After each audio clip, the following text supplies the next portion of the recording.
Hello everyone welcome to TS preparation को पुणी समस्त को स्वागत करुच्ची। आज आम ये भिडियो प्रीवियस ईयर बा 2025 रे होता ओटीटी एग्जाम रो एमआईएल पार्ट को डिस्कसन करवा। ठीक अच्छे आ पूर्व मु पेडागोजी पार्ट को अलरेडी डिस्कसन कर सारी। एथरे भी देखा आम पूर्व वर्ष ओटीटी एग्जाम रे एमआईएल क्वेश्चन टा किपरि आसला है।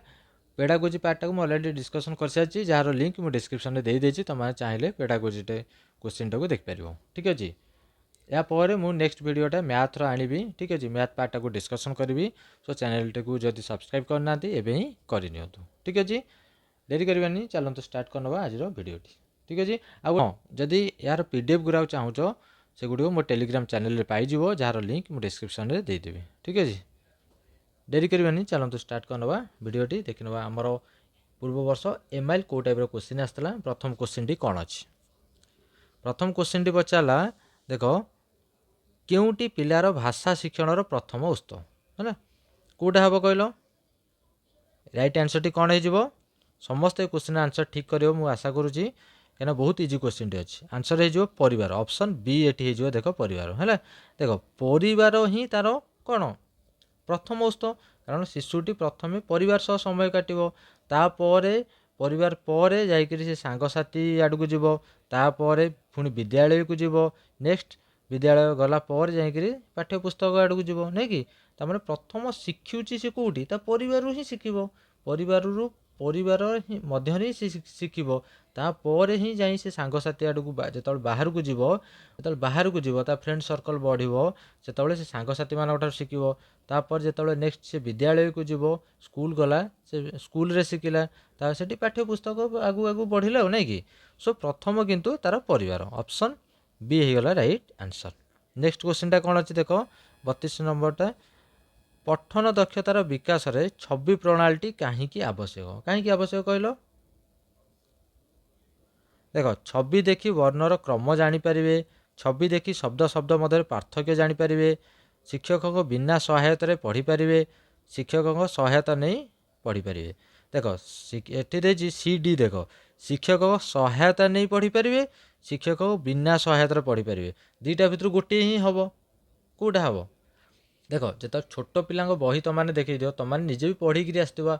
छोट आम छोट बेलर कौन प्रथम द्वितीय क्लास बा तृतीय क्लास जाए कौन थाए स्टोरी थी ऊपर से चित्र देखाई। सो आम मैंने छोट पिलाटे से तल कौन लिखाई पढ़ी पारू बा न पढ़ी पारू, किंतु से चित्र देखी से जापर से स्टोरी कौन है, से स्टोरीटा तुम मानक तुम बुझेदेव कि है सिंह ताकू गोड़ेला, ये गला माकड़ दौड़िला बा जहाँ है।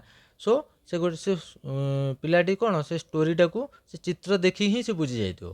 माने शिक्षक बिना सहायता बा कहार भी बिना सहायता आम ताकू न पढ़ेले भी से चित्र देखी बुझीपार जे स्टोरीटी कौन है। सो शिक्षक बिना सहायता से पढ़ी पार कौटी छवि प्रणाली मध्यम है। सो ऑप्शन सी ये होगला राइट आंसर। 33 कौन पचार देख लो, केउटी गुणवाचक विशेषर उदाहरण नुहे? गुणवाचक पचार देख ये ऑप्शन सी टाक देख लो, कांदणा। कांदणार अर्थ कौन? कांदीबा बा गोटे क्रिया नहीं कि। सो यहाँ कांदणाटा कौन हो? कांदीबाटा गोटे क्रिया। सो कांदणाटा कौन हो ना क्रियावाचक विशेष हो गला नहीं कि। राइट आंसर टी ताले नुहे पचार, देख ये नुहे पचार माने राइट आंसर टी ऑप्शन सी ये हो गला। क्लियर? 34 कौन पचार देख लो,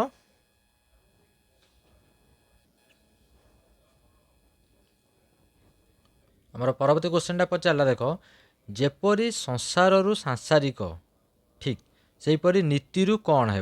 यह कि प्रकार प्रश्न? ये प्रश्नटा कौ टाइप पचार पूर्ण सज्जीकरण, सत्यासत्य प्रश्न, वर्गीकरण मूलक प्रश्न ना दृष्टांतमूलक प्रश्न कौन हम? देख ऊपर देख देती जेपरी संसार रु सांसारिक ठीक ये गोटे कौन देला गोटे एग्जाम्पल देला बा गोटे दृष्टांत देला, ताकू देखिकी यहीटा को आम देखिकी ये तलर आंसर दबा। सेहीपरि नीति कौन है ऊपरटा गोटे एग्जाम्पल देला बा गोटे दृष्टांत देला है, तुम मैंने से देखिकी तलर आंसर दब से कौन हो राइट आंसर टी हो कौन दृष्टांतमूलक। तुमको गोटे एग्जाम्पल ऊपर देको देखिकी आम यहाँ को यार आंसर दबा नहीं कि।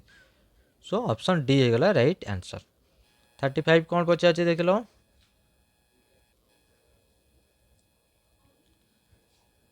नेक्स्ट क्वेश्चन निम्नोक्त मध्य केउटी उप उपसर्ग निमते प्रयोग करा जाए राइट आंसर हो कौन बी निकट है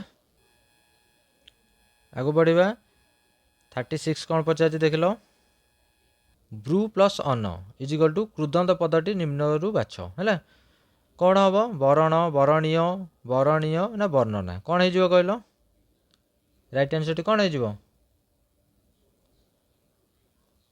बरण ऑप्शन ए ये राइट आंसर बरणीय हरे कहीं हम ना कि ब्रूज प्लस अन्न है बरण है नेक्स्ट क्वेश्चन 37 केउटी अनुरागर विपरीत अर्थबोधक शब्द कौटा हम 37 पचार कौटा हम अनुरागर विपरीत पचार कौटा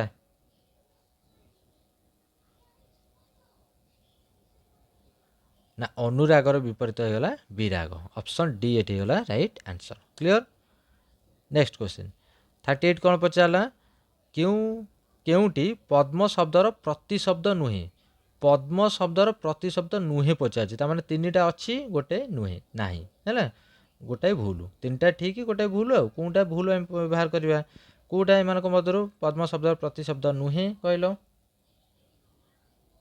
देख क्वेश्चन टी भूल हो सरस भी अच्छी आउ सरित भी अच्छी ए दुईटा एक पद्म शब्दर तो प्रतिशब्द हेनी ए कि डी भितर गोटे ठीक हम है ठीक अच्छे आगु बढ़िया 39 टा देखा कौन अच्छी केउटी गद्य शिक्षादान शिक्षण प्रक्रिया निमंते जरूरी देख गद्य शिक्षादान पचार कौटा हम कहल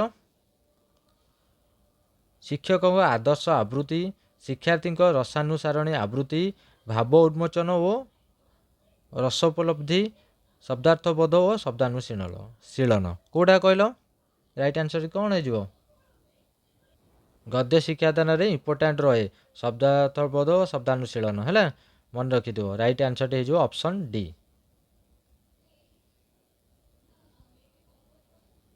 नेक्स्ट क्वेश्चन निम्नोक्त मध्य शिक्षार्थी पठन दक्षता वृद्धि निमंते क्यों क्रम ठीक पठन दक्षतार वृद्धि क्यों क्रमटा ठीक है आग कौच छवि पठन अक्षर पठन वाक्य पठन अनुच्छेद पठन यहीटा ठीक ना कौन अक्षर पठन छवि पठन वाक्य पठन ना अनुच्छेद पठन कौटा ठीक कहल जो C D A B C D देख सब जाक देख कौटा ठीक कहल ना प्रथम देख मुझे पूर्व क्वेश्चन माने ऊपर पढ़ी आसिले गोटे क्वेश्चन आंसर डिस्कसन कले छवि पठन गोटे पिलाटी बिना शिक्षक साहाय्य भी कौन छवि प्रणाली रे से पढ़ी पार बुझीपार गोटे कौन स्टोरीटा को जहाँ भी हो है छवि पठन ताने आम फास्ट जदि अक्षर आड़ को जीवा पिलाटी इंटरेस्टेड एत हेनी आम गोटे छविटा देखा जदि माने चित्रटे देखिक पिलाटी आग्रह हम बा किसी जिनस से ऑटोमेटिक सेमती भी बुझीपार बुझार सहज हम सो आम प्रथमे छवि पठन को ही जीवा देख ऑप्शन आउ कौथे ही छवि ना प्रथमे सो ऑप्शन ए ठीक है आग छवि पठन तापर जीवा अक्षर को अक्षर रु पुणी वाक्य वाक्य अनुच्छेद है ऑप्शन ए होगा राइट आंसर आगु बढ़िया देखा नेक्स्ट क्वेश्चन आमर कौन अच्छी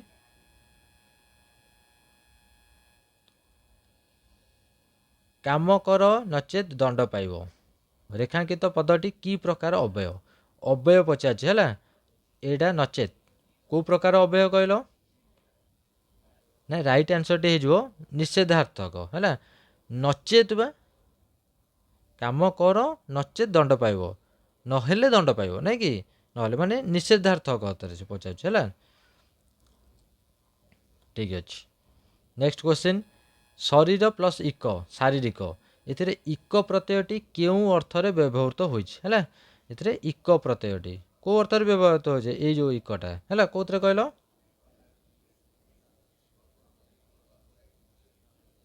संबद्ध अर्थरे है ऑप्शन ए होगा राइट आंसर 43 कौन पचारा नेक्स्ट क्वेश्चन टी पचारा अतिरिक्त साहित्य शिक्षादान शिक्षणर मूल्यायन क्षेत्र में क्यों प्रकार प्रश्न पचरा जाए नाही पचार है कौन ना अतिरिक्त साहित्य कौटा शब्द को व्यवहार कर वाक्य गठन सार कथा संबलित नीतिवाणी संबलित मूल्यबोध संबलित कौटा हम कहल देख ଅତିରିକ୍ତ ସାହିତ୍ୟ କଥା ଉଠୁଛି ମାନେ ଆମ ମନକୁ ଫାଷ୍ଟ କ'ଣ କହିଲ ଷ୍ଟୋରି ବା ଗଳ୍ପ ଆସୁଛି ନାଇଁ କି।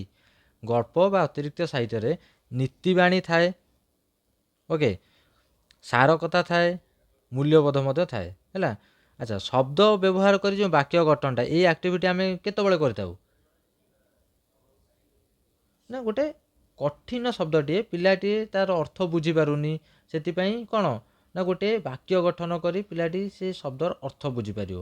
ଏଇଟା ଆମେ ପୂର୍ବ କୋଶ୍ଚିନ୍ରେ ଗୋଟେ ପଢ଼ିଲେ ଯେମିତି ଉପରେ କେଉଁଟା ଗଦ୍ୟରେ ଏ ପ୍ରାୟ ଆକ୍ଟିଭିଟିଟା ହୁଏ ହେଲା। ଶବ୍ଦକୁ ବ୍ୟବହାର କରି ବାକ୍ୟ ଗଠନ ହୁଏ, ମାନେ କ'ଣ କଠିନ ଶବ୍ଦର ଅର୍ଥ ବାହାର କରାଯାଏ, ମାନେ ପିଲାଟିକୁ ବୁଝିଆଯାଏ ହେଲା। ତ ଅତିରିକ୍ତ ସାହିତ୍ୟରେ ଯେଉଁ ୱାର୍ଡ଼ ଗୁଡ଼ା ୟୁଜ୍ ହୁଏ ବହୁତ ଇଜି ଥାଏ ହେଲା। ଆଉ ଏଇ ଆକ୍ଟିଭିଟିଟା କ'ଣ ଅତିରିକ୍ତ ସାହିତ୍ୟରେ ବା ଷ୍ଟୋରିରେ ଆମର ୟୁଜ୍ ହୁଏ ନାହିଁ ହେଲା। ଅପସନ୍ ଏ ଏଠି ହେଇଗଲା ରାଇଟ୍ ଆନ୍ସର୍। କ୍ଲିଅର? ଆଗକୁ ବଢ଼ିବା। ନେକ୍ସଟ କ୍ୱେଶ୍ଚିନ୍ କ'ଣ ଅଛି ଦେଖିଲ। କେଉଁଟି ସଂଯୋଜକ ଅବୟବ, ଏମାନଙ୍କ ମଧ୍ୟରୁ କେଉଁଟି ସଂଯୋଜକ ଅବୟବ, ସଂଯୋଜକ ମାନେ କ'ଣ ସଂଯୋଗ କରିବ, ତାହେଲେ ରାଇଟ୍ ଆନ୍ସର୍ଟି କ'ଣ ହେଇଯିବ ଏ। ଏବଂ ଲଗେଇ ତୁମେ ବହୁତ ୱାର୍ଡ଼ ୟୁଜ୍ କରିଥିବ ହେଲା, ଦୁଇଟା ୱାର୍ଡ଼କୁ ଆମେ ଯୋଡ଼ିଥାଉ ଏବଂ ମଝିରେ ରଖି ନାଇଁ କି। ସୋ ରାଇଟ୍ ଆନ୍ସର୍ଟା ହେଇଗଲା ଏ ଏବଂ। ଭାଷା ଶିକ୍ଷାର 4 ସ୍ତମ୍ଭ ମଧ୍ୟରୁ କେଉଁ ଶିକ୍ଷାକୁ ଚତୁର୍ଥ ସ୍ତମ୍ଭ ବୋଲି କୁହାଯାଏ। ଆଚ୍ଛା, ଚତୁର୍ଥ ସ୍ତମ୍ଭ କୁହାଯାଇଛି ହେଲା। କ'ଣ ଆମେ ଜାଣିଛେ, କ'ଣ ପ୍ରଥମେ ସିଏ କ'ଣ କରେ, ଶୁଣେ, ତାପରେ କୁହେ, ତାପରେ ପଢ଼େ, ତାପରେ ଲେଖେ। ତାହେଲେ ଲାଷ୍ଟଟା କେଉଁଟା ରହିଲା, ଲେଖିବା। ଅପସନ୍ ବି ଏଠି ହେଇଗଲା ରାଇଟ୍ ଆନ୍ସର୍ ନାଇଁ କି। କ୍ଲିଅର? ମାନେ ପ୍ରଥମେ ସେ କ'ଣ କହିଲା, ସେ ଶୁଣିଲା, ଆଗ ସେ ଶୁଣିବା ଆରମ୍ଭ କରେ, ତାପରେ ସେ କୁହେ, କହିଲା ପରେ ସେ ପୁଣି ତାପରେ ନେକ୍ସଟ ଷ୍ଟେପ୍ କ'ଣ ପଢ଼େ, ତାପରେ ଯାଇକରି ଲେଖେ। ତାମାନେ ଚତୁର୍ଥ ସ୍ତମ୍ଭ ପଚାରିଛି ଏଠି, 4 ସ୍ତମ୍ଭ ମଧ୍ୟରୁ ଚତୁର୍ଥ ସ୍ତମ୍ଭ ଏଠି ପଚାରିଲା ନାଇଁ କି। ଚତୁର୍ଥ ସ୍ତମ୍ଭ ମାନେ ଲେଖିବା। କ୍ଲିଅର? ନେକ୍ସଟ କ୍ୱେଶ୍ଚିନ୍ କ'ଣ ଦେଇଛି ଦେଖିଲ। ସର୍ଜନାତ୍ମକ ଲିଖନ ଦକ୍ଷତାର ବିକାଶ ନିମନ୍ତେ କେଉଁଟି ଯଥାର୍ଥ ହେଲା। ଚିତ୍ର ଦେଖି ଗପ ଲେଖିବା, ଶ୍ରୁତ ଲିଖନ, ଦୃଷ୍ଟ ଲିଖନ, ଉପଯୁକ୍ତ ବିରାମ ଚିହ୍ନ ବ୍ୟବହାର କରି ଲିଖନ। ରାଇଟ୍ ଆନ୍ସର୍ଟି କ'ଣ ହେଇଯିବ, ମନରୁ ସେ କିଛି ଲେଖିପାରୁଛି, ମାନେ ତାର ବ୍ରେନ୍ ୟୁଜ୍ କରିକିରି ସେ କିଛି ଲେଖୁଛି ମନରୁ ହେଲା, ଏଇଟା କ୍ରିଏଟିଭରେ ଯିବ। ସର୍ଜନାତ୍ମକ ଲେଖନରେ ଏଇଟା ଯିବ। ତାମାନେ କେଉଁଟା ଏମାନଙ୍କ ମଧ୍ୟରୁ ରହୁଛ, ଦେଖ ଶ୍ରୁତ ଲିଖନ ହେବନି, ଯାହା ଶୁଣୁଛି ସେୟା ଲେଖୁଛି, ଏଥିରେ ତ ତାର ଭୂମିକା କ'ଣ ରହିଲା, କିଛି ଇମ୍ପୋର୍ଟାନ୍ସ ତାର ନାହିଁ ହେଲା। ଦୃଷ୍ଟ ଲିଖନ, ଯାହା ଦେଖିଲା ସେୟା ଲେଖିଲା, ଏଥିରେ ତାର ଭୂମିକା ବି ମଧ୍ୟ କିଛି ନାହିଁ। ଉପଯୁକ୍ତ ବିରାମ ଚିହ୍ନ ବ୍ୟବହାର କରି ଲେଖନ, ନା ଏଇଟା ବି ହେବନି। ଚିତ୍ର ଦେଖି ଗପ ଲେଖିବା, ଦେଖ ଏଇଟା ରାଇଟ୍ ଆନ୍ସର୍ ହେଇଯିବ ଅପସନ୍ ଏ। ସେ ଚିତ୍ରଟି ଦେଖୁଛି, ଚିତ୍ରରେ ଯାହା ଯାହା ଷ୍ଟୋରି ହେଉଛି ସେ ବୁଝୁଛି, ସେ ଯାହା ବି ସେ ବୁଝୁଛି ସେଇଟାକୁ ସେ ଲେଖୁଛି ହେଲା। ଏଇଟା ସର୍ଜନାତ୍ମକ ଲିଖନରେ ଯିବ, ଅପସନ୍ ଏ ହେଲା। ନେକ୍ସଟ କ୍ୱେଶ୍ଚିନ୍, ଶୁଦ୍ଧ ରୂପଟିକୁ ବାଛ, ଏମାନଙ୍କ ମଧ୍ୟରୁ ସଠିକଟା କେଉଁଟା ହେବ କହିଲ। ଏ ବି ସି ଡି ଚାରିଟାକୁ ଦେଖ କେଉଁଟା ଠିକ୍ ଅଛି ନା ସାହିତ୍ୟକ, ଏଇଟାକୁ ତ ଆମେ ଭୁଲ କରିବାନି ନା। ଅପସନ୍ ବି ରାଇଟ୍ ଆନ୍ସର୍, ଠିକ୍ ଅଛି। ନେକ୍ସଟ କ୍ୱେଶ୍ଚିନ୍, ଅଳସୁଆର ବାରବାଟୀ ଚାଷ ରୂଢ଼ିର ଅର୍ଥ କ'ଣ। ଦେଖ ରୂଢ଼ିଟିଏ ଯାହା ବେଲେ ପଡ଼ିବ ହେଲା, ଇଜି ଲାଗେ ଆମକୁ।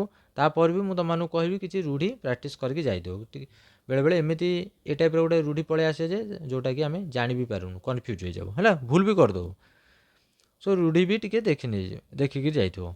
ଅଳସୁଆର ବାରବାଟୀ ଚାଷ ରୂଢ଼ିର ଅର୍ଥ କ'ଣ, ବହୁତ ଇଜି ଅଛି, ଜାଣିପାରୁଥିବ। କ'ଣ ଅଛି,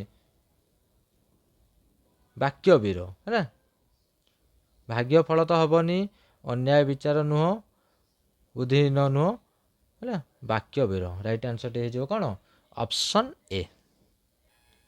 ଠିକ୍ ଅଛି, ଆଗକୁ ପ୍ୟାସେଜ୍ ଆସିଲା, ପ୍ୟାସେଜ୍ ତୁମମାନଙ୍କୁ କହିବା ଦରକାର ନାହିଁ, ତୁମମାନଙ୍କୁ ଆସିବ, ତଥାପି ମୁଁ କହିବି ପ୍ୟାସେଜ୍ଟାକୁ ବି ଟିକେ ଦେଖିକିରି ଯାଇଥିବ। ଠିକ୍ ଅଛି, ଭିଡ଼ିଓଟି କିପରି ଲାଗିଲା କମେଣ୍ଟ ବକ୍ସରେ ସିଓର ଜଣାଇବେ।